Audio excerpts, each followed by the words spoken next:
সানডেতে আমার বাড়ি থাকতে একদমই ভালো লাগে না।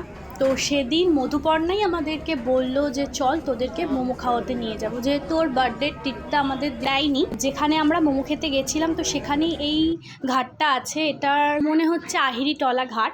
তো তোমরা অনেকেই চেনো। তো আমাদের ফটো ভিডিও ওই ঘাটে যেহেতু সানডে ছিল অনেক ভিড় ছিল, তাই আমরা বেশি ফটো তুলতে পারিনি, সাথে আমরা ক্যামেরা নিয়ে গেছিলাম। তো এই চায়ের দোকানে চাটা খুব সুন্দর ছিল। আমি চা লাভার নই, কিন্তু খেয়ে আমার বেশ ভালোই লেগেছে।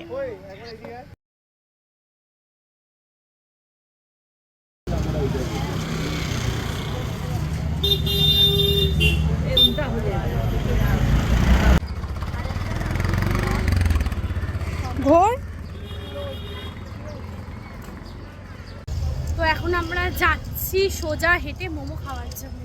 লোকেশনটা বলে তো জায়গাটা এসছি আমরা, তোমরা কিছুটা দেখে বুঝতেই পারছো যে কোথায় এসছি। আহিরিটলায় এসছিলাম ফটোশ্যুট করার জন্য, তো এখন যাচ্ছি মোমো খেতে। তো চলো। শুনেছিলাম এখানে যেহেতু ভাইরাল এই দোকানটা, হট থাই মোমো দোকানটার নাম, তো ওখানে ভীষণ ভিড় হয়েছিল সানডে বলে, আর আমাদের দেরিও হয়ে গেছিলো পৌঁছাতে। ওয়েট করতে হয়েছে আমাদের 1.5-2 ঘন্টা অর্ডার দিয়ে। আর যখন মোমো আমাদের হাতে এসে পৌঁছেছে, আমাদের এত খিদে পেয়েছে যে আমরা খেয়ে নিয়েছি। আর ফোনে আমাদের স্টোরও ছিল না, ভিডিও করে তোমাদের দেখাবো। তো মোমোটা ওখানে সত্যি দারুণ করে, ওই জন্যই হয়তো এত ভিড় দোকানটায়। তো অবশ্যই নেক্সট টাইম যাব, তোমাদের সাথে পুরো ভিডিওটা শেয়ার করব। তো আজকের মতো এইটুকুই, দেখা হচ্ছে নেক্সট কোনো মিনি ব্লগে। ততক্ষণের জন্য টাটা।